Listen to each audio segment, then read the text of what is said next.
precisa ser exaltado, e Ele é exaltado, como nós cantamos, e a terra e o céu precisam glorificar o nome do Senhor. Mas essa glorificação precisa ser de uma forma pessoal, dentro do meu coração, dentro do meu ser. Este Deus de todo poder precisa ser glorificado. Vamos fazer isso. A Ti, ó Deus, toda a honra, a Ti toda a glória, a Ti toda a exaltação, ao Deus de todas as nações, ao Deus do universo, ao Deus onipotente, ao Deus todo-poderoso, ao Deus supremo, ao Deus único, ao Deus grande, ao Deus dos deuses, ao Senhor dos senhores.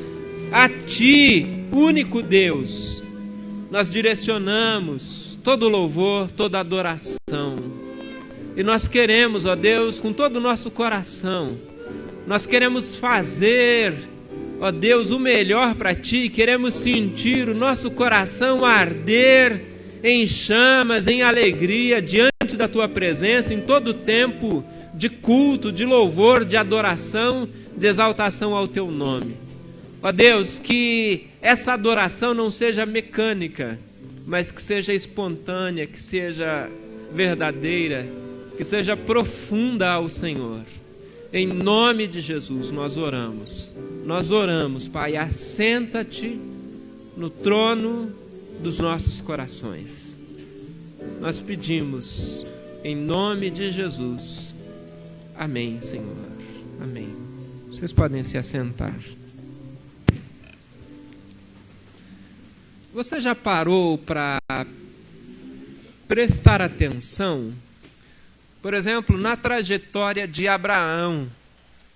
A Bíblia diz que, periodicamente, na sua caminhada, ele parava e ele levantava um altar ao Senhor.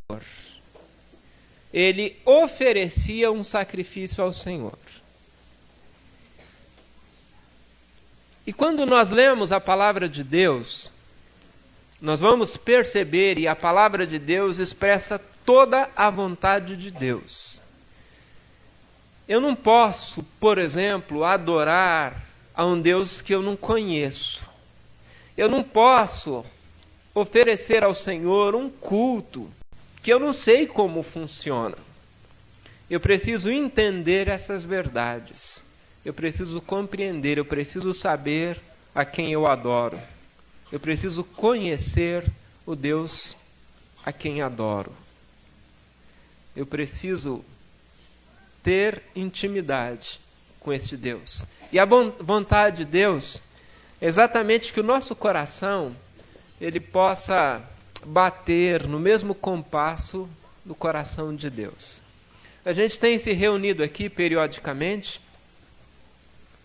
aos sábados pela manhã, domingo à noite, quarta-feira e outros encontros. E a esses encontros nós damos o nome de culto. E a grande preocupação nossa, e eu sei que o grande mover do Espírito de Deus nos nossos corações, é para responder uma pergunta.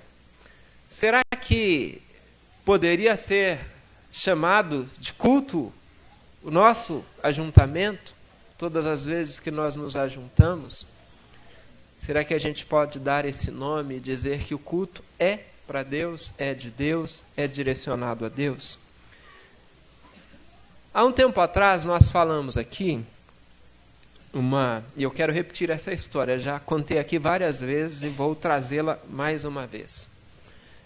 Spurgeon foi chamado o príncipe dos pregadores. Alguém que tinha muita graça de Deus na comunicação da palavra. Alguém que era instrumento de Deus para a pregação da palavra de Deus. E ele também era professor num seminário. Ele orientava novos alunos, futuros pastores. E um dia 7 desses alunos, a igreja dele era na Inglaterra, muito frio. E um dia 7 desses alunos foi à igreja e ele pediu para que eles chegassem mais cedo. Digamos assim, no nosso horário, 8h30 da manhã. E Spurgeon disse, eu vou mostrar uma coisa para vocês. Lembre-se, clima frio. Ele disse, eu quero que vocês conheçam o sistema de aquecimento da nossa igreja. E ele levou aqueles 7 rapazes ao porão. Obviamente, eles talvez olhassem para tentar compreender a parte mecânica, a parte funcional do sistema de aquecimento. Mas, na verdade, eles se depararam com nada menos que 700 pessoas, 700 intercessores em favor do culto. 700 pessoas de joelhos, com a cara no pó, pedindo a Deus que abençoasse aquele culto. E ao final, Spurgeon disse, vocês compreenderam, entenderam o sistema de aquecimento? Ele disse, o culto não funciona, pelo menos da forma como deveria funcionar, se não houver esse sistema de aquecimento. O nosso clima aqui em Curitiba é muito tropical e altera. Um dia está mais calor, outro dia está mais frio. E é comum a gente perceber pessoas no dia de muito frio virem aqui de camisa de manga curta, né, imaginando que está calor. E outros dias que está muito calor, as pessoas vêm de 2, 3 blusas, de jaqueta, de casaco, de cachecol, por essa variação. Mas espiritualmente, é necessário que haja um sistema de aquecimento na igreja. Porque ao colocar os meus pés para dentro das portas, dos portões, o meu coração precisa estar quebrantado diante de Deus. Aliás, muito antes disso. E aí eu gostaria de encorajá-los. Nós vamos, a partir do próximo sábado, falar um pouquinho sobre culto. A gente não vai trazer novidades, mas nós vamos buscar lembrar alguns princípios da palavra de Deus. Compreender por que, por exemplo, antes de entrar na presença de Deus, o sacerdote precisava cumprir uma série de rituais, todo um caminho de preparação. Ele precisava primeiro fazer um sacrifício por si mesmo, e ele entrava na presença de Deus com muito medo, porque a qualquer momento ele poderia ser fulminado se tivesse em pecado. E aí, no boletim que você vai receber, ao final do culto, tem a reflexão, o culto que agrada. E eu gostaria que você lesse, que você estudasse, que você refletisse a respeito disso. Tem uma historinha que é contada lá, e eu gostaria que você lesse, estudasse, refletisse, e que você colocasse em prática. Quem sabe nós podemos reproduzir aquela historinha que está contada ali. Ok? Mas apenas para lembrar, então, a partir da próxima semana a gente vai estar pensando aqui sobre o culto que agrada, e a gente vai estar refletindo aqui sobre o tipo de culto que nós temos oferecido. A Bíblia diz que Deus se curva para ver. Então imagine o cenário, Deus lá nos céus, Ele tem o melhor tipo de adoração possível. Daí Deus não está procurando adoração, Deus está procurando adoradores. Porque lá no céu, os anjos são extremamente afinados, irmãos. Se os nossos ouvidos fossem abertos para a gente ouvir como os anjos adoram a Deus, não é que a igreja tem essa função, mas eu acredito que muitos de nós ficariam arrepiados. Sabe, aquele clima gostoso, aquelas vozes extraordinárias exaltando ao Rei da Glória. E eles sabem a quem adoram. E eles o fazem espontaneamente. Então, adoração, Deus já tem da melhor qualidade lá no céu. E Ele busca adoradores. Ele busca corações quebrantados. E a gente vai pensar sobre isso no mês de setembro. E eu quero convidá-los a me acompanhar nessa jornada, buscando na palavra de Deus essas orientações sobre o culto que agrada. O culto que agrada não a mim, não a você, mas o culto que agrada a Deus. Porque o que eu acho interessante na palavra mesmo quando vem aquela palavra dura que nós chamamos de exortação, e se é exortação é legal. Sabe por quê? Porque a palavra exortar significa chamar para perto. Então, se Deus me exorta, é porque Deus está me chamando para perto. Ele está dizendo, Dirceu, eu quero que você me cultue mais próximo. Não é a ideia que a gente vai fazer aqui exortações. Nós vamos ler a palavra, nós vamos refletir a respeito da palavra de Deus para entendermos essa dinâmica bíblica a respeito do culto. Hoje, então, a quinta e última mensagem dessa série que foi enviada pela Convenção Geral das Igrejas Adventistas da Promessa, falando sobre prosperidade. E eu quero ler Eclesiastes 3:13, você pode ficar assentado. Diz assim, essa leitura, ela está, de repente, talvez seja um pouco diferente da tua versão, mas ela está na tradução que é conhecida como Almeida século XXI. É uma tradução da Bíblia. Compreendi também que poder comer, beber e desfrutar do seu trabalho é um presente de Deus. Eu vou repetir a leitura. Palavras de Salomão. Compreendi também que poder comer, beber e desfrutar do seu trabalho é um presente de Deus. Nós falamos sobre prosperidade. E a ideia era exatamente orientar a Igreja de Deus a respeito de uma visão distorcida que tem sido passada sobre prosperidade. As pessoas imaginam que ter prosperidade é ser rico, é se dar bem na vida, é trocar de carro todos os anos, é comprar uma casa nova, é possuir. E aí o Evangelho de Jesus, que permite que muitas vezes nós passemos por circunstâncias do tipo sofrer, isso é descartado. Então, no Evangelho da prosperidade, só se fala sobre bem-estar, não se fala, por exemplo, sobre sofrimento. No culto da quarta-feira, eu estava comentando aqui com os irmãos sobre um livro que eu li há vários anos, talvez uns 20 anos atrás. 12 cristãos intrépidos.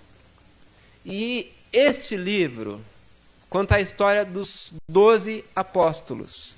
E mostra que a maioria deles morreu em circunstâncias adversas. Decapitados. Enfim, e eram servos do Senhor. Então, essa prosperidade que tem sido pregada, na verdade, ela é contra a vontade de Deus. É uma prosperidade que mostra Deus como um ser que sempre está disponível para satisfazer a minha vontade. Um Deus que é utilitário, que sempre tem que estar pronto para fazer o que eu acho que ele tem que fazer. E essa não é a visão bíblica sobre prosperidade.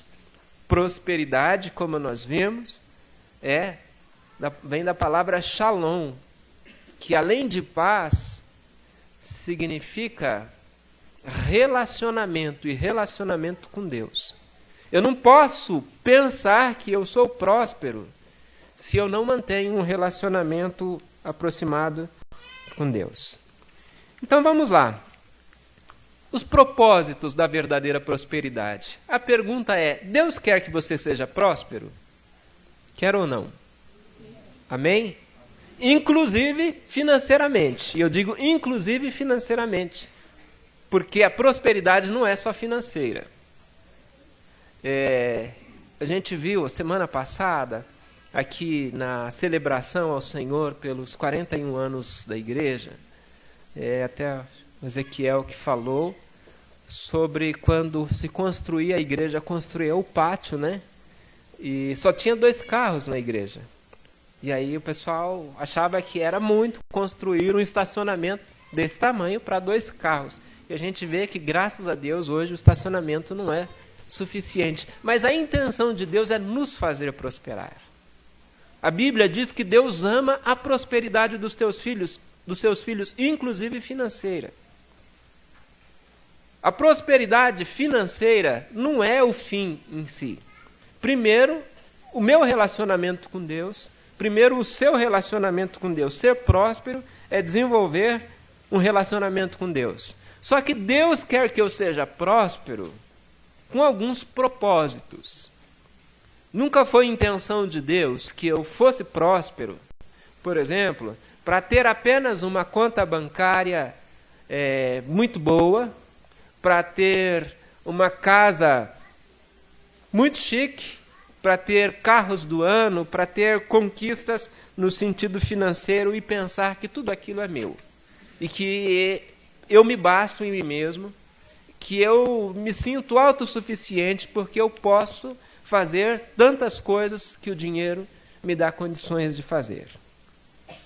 Mas Deus nos fez prósperos, e eu quero ser bem rápido hoje na nossa reflexão, com 3 propósitos. O primeiro é para desfrutarmos de uma vida abençoada. O primeiro propósito é desfrutarmos de uma vida abençoada. E eu lembro que, algum tempo atrás, quando nós falamos sobre finanças, e eu creio que essa questão financeira é uma das questões talvez mais difíceis de ser tratadas, de ser lidadas na nossa vida. E as estatísticas mostram que a maior parte dos brasileiros estão endividados. A maior parte dos brasileiros tem dificuldade em relação a isso. Então Deus quer nos fazer prósperos, primeiro, para que nós possamos desfrutar. Só que desfrutar sem possuir. Você consegue entender? Deus me dá a oportunidade de desfrutar sem possuir. Eu achar, por exemplo, que o carro é o meu carro. Eu tenho que desfrutar daquele carro. Mas o carro, de uma vez que do Senhor é a terra e a sua plenitude, o mundo e tudo aquilo que nele habita, então é de Deus. Eu não tenho que ser extremamente apegado. E eu creio que se uma palavra que Deus tivesse que falar para a igreja no aspecto financeiro, seria, não apenas para a igreja, mas seria a palavra desapega. Eu acho que a gente precisa desapegar, né?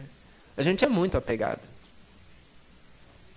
Nós somos apegados, nós lidamos com as coisas como se fosse nosso. E isso gera em nós uma pressão de possessividade tão grande que nós acabamos não desfrutando. Eu lembro de uma pessoa que comprava muita roupa e colocava no guarda-roupa, e você chegava na casa dessa pessoa, o guarda-roupa, sabe, aí fazia pressão para conseguir fechar as portas do guarda-roupa, só que não usava a roupa. E eu até brincava, dizia, que legal, você está comprando roupa para usar no céu, né? Então, às vezes, nós pegamos os recursos, mas a gente vai guardando, deixando, e a gente acaba não desfrutando disso.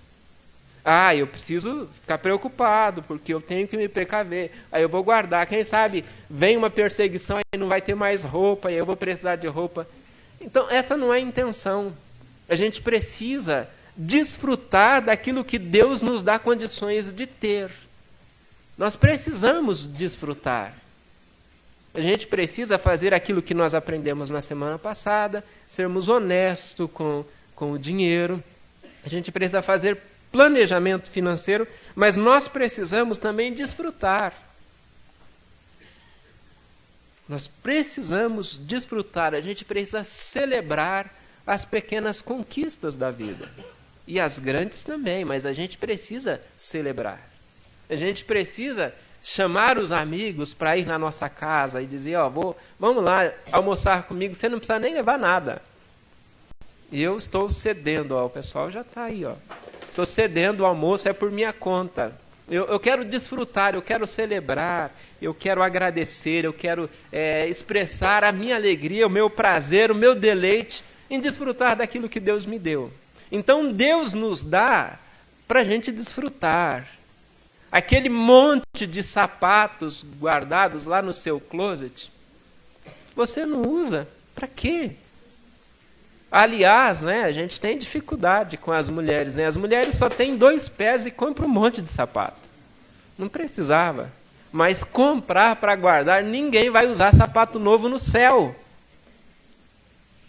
Ninguém vai usar roupa nova no céu. Então nós temos que desfrutar. Se Deus nos deu, é bênção do Senhor e a palavra é clara. Desfrute. Fazer algumas coisas, sair do convencional, chamar a sua família para ir comer uma pizza num sábado à noite, num domingo depois do culto. É legal. Isso é necessário, isso é importante. Você programar umas férias, fazer uma viagem que você nunca fez. Gente, isso não é pecado. Eu acho engraçado, assim, algumas pessoas dizem o seguinte: eu vou orar e eu vou perguntar para Deus para ver se Deus quer que eu tire férias, se eu viajo ou não. O que você acha? É claro que Deus quer. A menos que lá onde você estiver, você não estiver honrando o nome de Deus. Deus quer que você tire férias, Deus quer que você viaje, Deus quer que você vá comer num restaurante lá em Santa Felicidade. Deus quer isso, gente. Deus quer. E Deus fica feliz. Lógico, às vezes você vai num restaurante chique, aí você chega, olhar para o pessoal, vou agradecer pelo alimento. Aí Deus vai ficar triste. Mas do contrário, Deus quer. Você precisa desfrutar da bênção de Deus para a sua vida. E eu achei bem interessante que aqui na sugestão que eles apresentam aqui da mensagem, aí ele coloca uma frase que eu quero ler para vocês. Ele diz assim: você sabia que existe crente sovina? Sabia que existe? E aí ele tenta explicar. É o famoso unha de fome. O pão duro. Às vezes o filho ou a filha, vamos comer alguma coisa? Não, porque não. A gente tem que desfrutar daquilo que Deus nos deu. Deus nos deu para que a gente desfrute, sem possuir. Então, se você não tem esse hábito, é importante.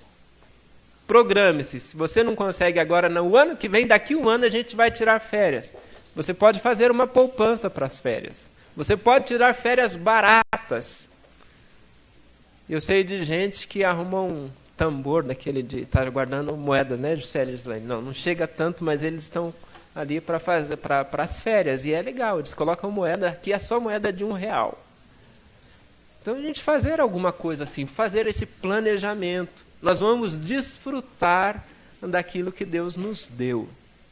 Então, você não precisa fazer a pergunta: Deus, será que o Senhor quer que eu tire férias? A resposta é óbvia. Deus vai dizer: quero. Aliás, Ele vai dizer: já faz tempo que você deveria ter tirado. Sabe por quê, irmãos? Porque Deus não é esse ser que muitas vezes nós imaginamos, que tenta nos tolher, que tenta nos atrapalhar a vida. Deus não é assim. Deus alegra com as nossas alegrias. A Bíblia diz que a alegria do Senhor é a nossa força. Então Deus se sente feliz por ver que a gente está desfrutando. Nós estamos desfrutando, mas sem possuir. Então, o primeiro propósito: Deus nos faz prósperos para desfrutarmos de uma vida abençoada. Amém?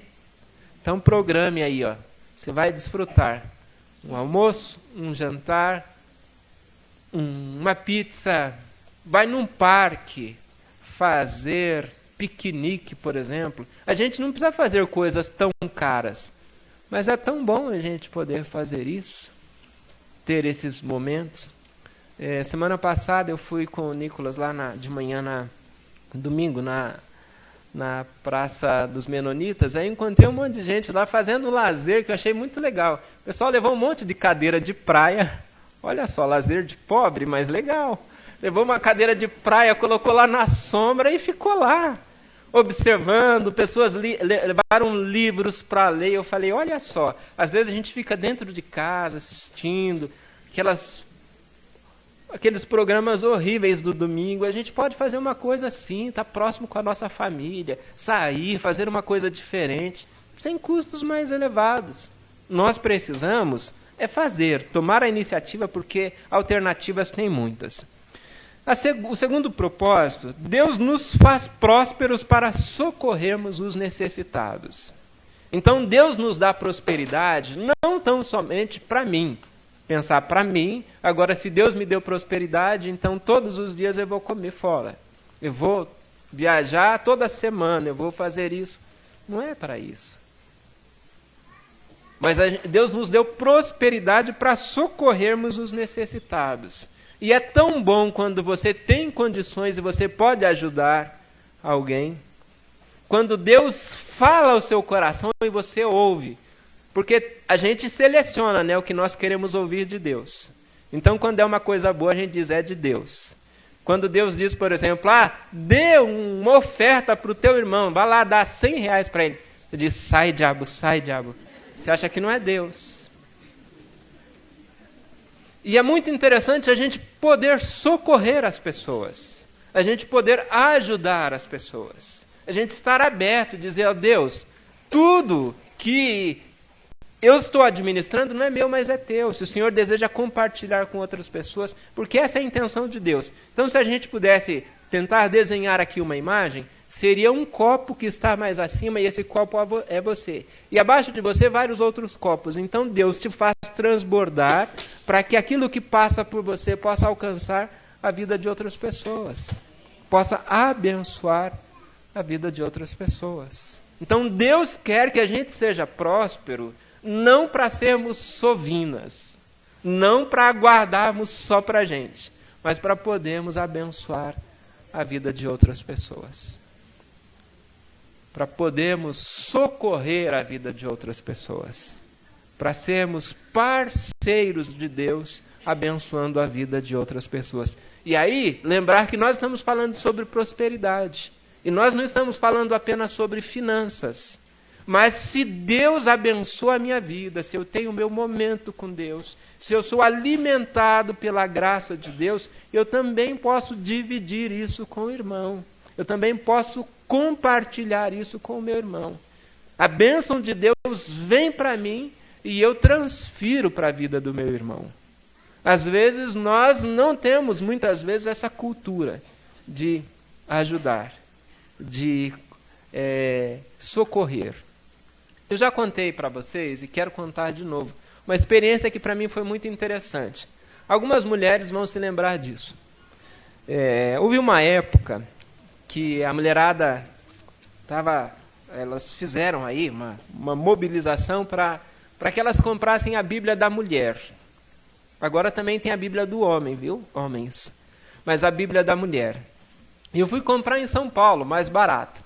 Aí eu lembro que eu comprei umas 30 Bíblias, mais ou menos. E comprei no cartão, parcelei, combinei com a pessoa que ia fazer a arrecadação, passei os valores e eu comprei parcelado em 3 vezes. Aí quando veio a fatura do meu cartão, o grande susto. Não veio em 3 parcelas, veio para pagar à vista. E aí eu pensei, eu não tenho como chegar para as irmãs e dizer, agora me dá o dinheiro aí porque eu vou ter que pagar. Eu liguei lá em São Paulo, na loja, tinha o cartãozinho, tinha a nota, liguei na loja, falei, olha, você cometeu o erro, tal, eram para 3 vezes e você passou o cartão numa vez só, eu não prestei atenção. Aí ele começou a me enrolar, o rapaz, vendedor de Bíblia. E eu falei, não, mas eu liguei lá para a operadora do cartão de crédito, só você que pode fazer isso, você tem como fazer, é só você cancelar essa operação e fazer uma nova operação, dividida, as datas serão respeitadas.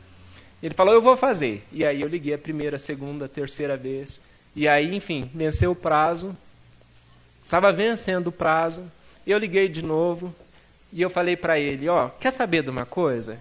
Você nem deveria vender Bíblia, porque acho que você está vendendo uma coisa muito séria. A resposta dele, no temor do Senhor eu digo isso, ele disse, Bíblia é a coisa que dá muito dinheiro vender, por isso eu vendo Bíblia. E eu fiquei pensando, meu Deus, ele vê isso apenas como uma profissão, ele vê isso como um fim em si mesmo. Aí, enfim, chegou minha fatura, ia ter que pagar. Aí, no final do culto, chegou alguém aqui na nossa igreja, e disse: pastor, Deus me mandou te dar esse cheque. Olha só. E eu falei: que legal, Bíblia, pagar cartão. Eu imaginei, né? E aí naquilo eu fiquei pensando, falei: esperar chegar, a fatura já tinha chegado, esperando para pagar. Aí nisso, eu recebo uma ligação. Uma pessoa disse: pastor, olha, eu estou numa situação assim bem complicada, eu estou precisando de um valor. Era exatamente o valor do cheque. Aí eu fiquei naquela luta: é de Deus, é do diabo, de quem que é? E aí eu peguei e dei o cheque para essa pessoa. A pessoa conseguiu resolver a situação dela, me ligou depois, agradecendo: ai pastor, que bênção. E eu repassei para a pessoa que me deu o cheque: olha, foi uma bênção, tal. Mas enfim, eu consegui pagar as Bíblias, depois receber das irmãs. E eu entendi uma lição muito importante. Às vezes, e na maioria das vezes, os recursos de Deus passam por nós. A ideia, a intenção de Deus é que os recursos passem por nós para abençoar a vida de outras pessoas. E às vezes nós represamos esses recursos que passam por nós. A gente desconsidera essa realidade absoluta, que um dos propósitos de Deus em nos fazer prósperos é para que a gente possa socorrer os necessitados, para que a gente possa ajudar as outras pessoas. E nós podemos fazer isso de várias maneiras. Como eu disse, não apenas financeiramente, mas espiritualmente. Você fez aquela oração de manhã e Deus te revestiu da graça dele. Vá, visite um irmão, leve essa mesma graça de Deus sobre a sua vida. Isso é compartilhar, isso é dividir, é socorrer. Quem sabe essa outra pessoa está necessitada. E algumas coisas que a gente faz que não tem custo, irmãos.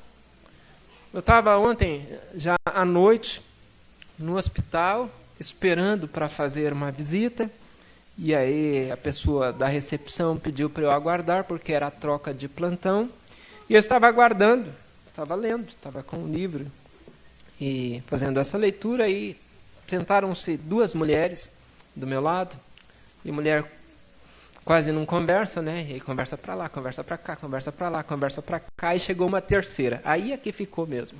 Imagine 3 mulheres juntas, conversando. E eu me lembrei de uma situação que eu até compartilhei com a Mil e com a Raila em casa. Na segunda-feira fui levar o Nicolas na APAI, e aí tem uma mulher lá que você não pode fazer uma pergunta. Porque se você fizer uma pergunta, ela leva 1h30 para dar a resposta. E emenda uma coisa na outra. E eu queria perguntar uma questão para ela. Eu falei: eu não vou perguntar. E aí chegou a fono, né? E falou para ela... disse o nome dela, que eu não vou dizer. Mas aí, conversando, ela falou: eu estou estimulando meu filho a falar. Eu falo muito com ele. Aí a fono assim falou: sabe aquela coisa que você tem vontade de falar, mas você não fala? Aí ela falou: você não fala muito só com ele, você fala muito com todo mundo. Mas voltando à história das mulheres, elas conversando, aí de repente elas abriram uma bolsa, cada uma delas, vestiram um avental, colocaram um chapéu engraçado, aquele óculos, e aí eu só pude ver que atrás estava escrito Instituto História Viva. E elas iam nos quartos, lá para os pacientes, contar histórias para os pacientes. E eu falei: que interessante. Nós temos uma história extraordinária que às vezes a gente não conta. Socorrer os necessitados é fazer isso também. E elas eram voluntárias, elas não tinham salário para fazer aquilo. E a gente precisa fazer. Também nós temos um papel, tem uma turma aqui da nossa igreja, graças a Deus está fazendo um trabalho muito bonito, muito lindo. E até no dia 8 a gente vai ficar sabendo mais a respeito disso. Então tem coisas fáceis, simples da gente poder socorrer os necessitados. E isso é repassar, é entender a prosperidade. Nós não podemos represar a prosperidade, mas ela passa por nós para que a gente possa atender. Então, o primeiro ponto: Deus nos faz prósperos para desfrutarmos de uma vida abençoada.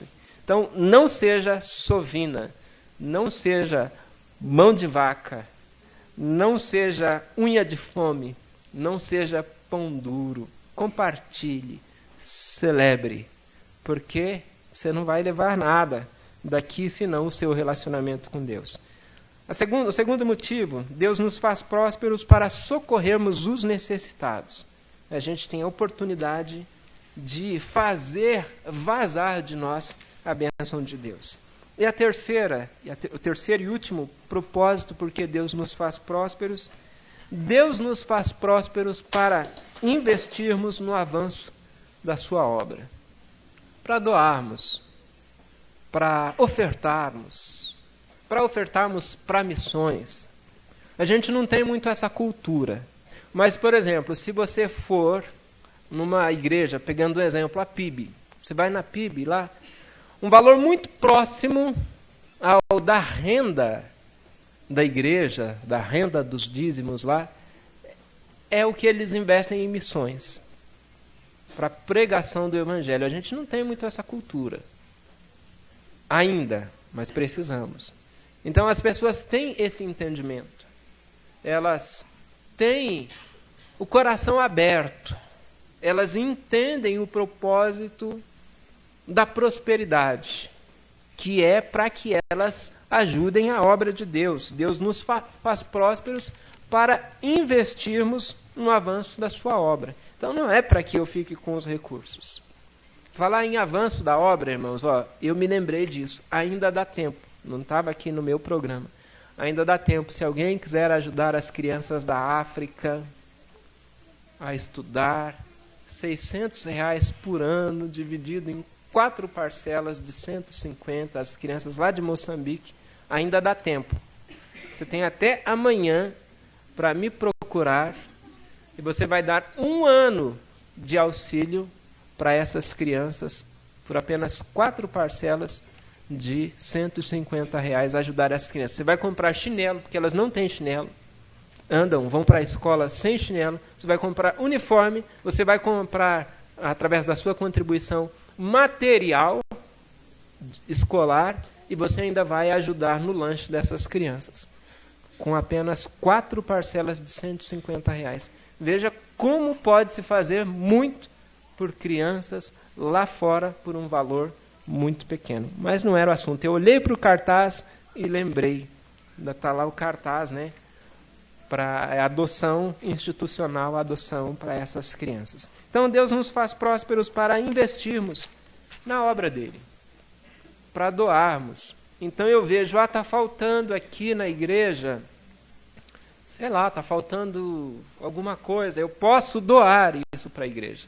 Então eu vou e faço essa doação. Está faltando alguma coisa. Existem pessoas que aí nesse aspecto também são sovinas. Então de repente já comprou lá alguma coisa, é R$1,20, a gente tem que ressarcir, né? Então aí já é demais. Mas a gente precisa ter esse coração aberto e entender que Deus nos faz prósperos para que a gente possa investir na obra dele. A obra do Senhor, a causa é do Senhor, e se Deus te permitiu ter ou administrar os recursos, você precisa fazer isso para a obra do Senhor. Concluindo, Deus quer que você desfrute. Então lembre-se, sapatos não serão usados nos céus. Roupa nova não serão usadas nos céus. Você precisa usar aqui, entre nós, para a gente olhar e dizer parabéns. Graças a Deus. E a gente se alegrar e ver a camisa nova do Gledson e dizer muito bem. A Andréia tem bom gosto, Gledson. A gente poder celebrar ao Senhor, agradecer a Deus, a bênção de Deus na vida dos nossos irmãos. E não a gente imaginar, eu vou guardar isso para outro tempo. Você poder sair com a sua família, você poder tirar férias com a sua família, isso é dom de Deus, é a Bíblia que diz. Isso é dom de Deus. Amém? A segunda coisa, Deus nos faz prósperos para socorrer aos necessitados. A gente pode fazer muito. A gente pode fazer financeiramente, a gente pode fazer espiritualmente, emocionalmente. Às vezes o que a outra pessoa precisa é só um abraço.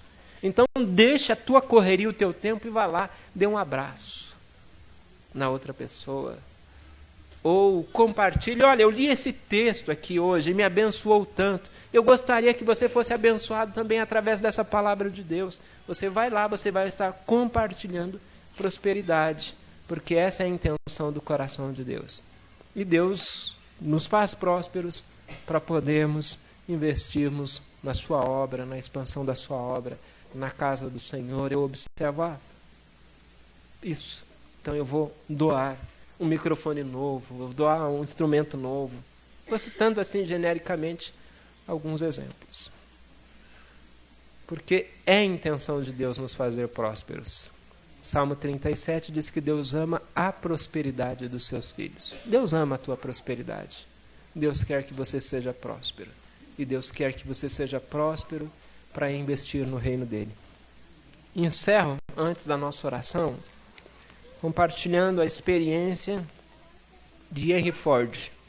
Henry Ford, o fundador da Ford. Se você tem um carro da Ford, então Henry Ford foi o fundador. Ele estava numa grande crise. Não conseguia vender os carros. Não vendia. Ele era um cristão, um servo de Deus. E ele então começou a fazer uma campanha de oração, levantava às madrugadas e dizia: Deus, me dá uma estratégia. Deus, mostra uma maneira para que essa situação seja mudada. E numa das madrugadas Deus falou com ele. E Deus disse: você vai ter que transformar todos os carros que você já tem pronto no Ford Bigode. Não é da minha época, talvez seja da época de alguns de vocês. No Ford Bigode tem que ser da cor preta. Não me pergunte por quê. Quando chegar no céu, pergunte para Deus: Deus, por que lá Ford carro preto? Ford Bigode preto. E ele então fez, segundo a orientação de Deus. E ele começou a prosperar. E aí, obviamente, prosperar, eu preciso ter uma expressão de gratidão. Então, se eu tenho honrado ao Senhor com 10%, que é o dízimo, ele começou a dar 20%. Começou a dar 30%. E foi prosperando 40%. Chegou um tempo em que Henry Ford, de todo o seu rendimento, ele ficava apenas com 5%. E 95% era investido na obra de Deus. Que Deus nos dê um coração gratos. Um coração reconhecido. Deus ama a minha prosperidade. Você pode repetir comigo essa frase? Deus ama a minha prosperidade. Deus ama. E Ele abençoa pessoas através de pessoas. E Ele quer abençoar muitas pessoas através de nós. Nós vamos orar, irmãos. A gente não vai fazer um apelo sentimental aqui. A gente não vai fazer uma chamada super produzida aqui. A gente vai simplesmente te convidar a se ajoelhar diante de Deus. E dizer: Deus, me ajude a colocar em prática essa palavra. Me ajude a vivê-la. Me ajude a compreender. Talvez eu tenha falhado no que diz respeito aos recursos que o Senhor tem me dado. Eu não tenho desfrutado. Eu tenho feito da forma errada. Eu não tenho socorrido os necessitados. E eu não tenho investido na causa, na obra do Senhor. Eu desejo fazer isso. Vamos orar então, ajoelhados? Senhor nosso Deus, nós nos prostramos, ó Deus, nós nos rendemos.